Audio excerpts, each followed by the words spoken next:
Ayan, let's go. Bilangin na natin para malaman natin kung ilan ang ating nakuhang itlog. Bilangin na natin.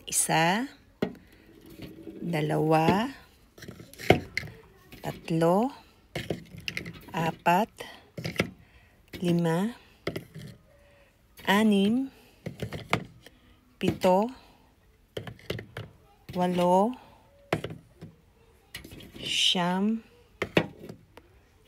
4, 5, 6, 7, 8, 9, 10,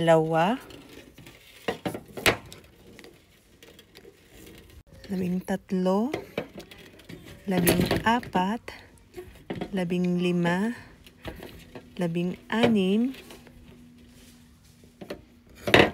16, 17, 18, 19, 20, 21 lahat. Ayan guys, ang ating mga nakolekta.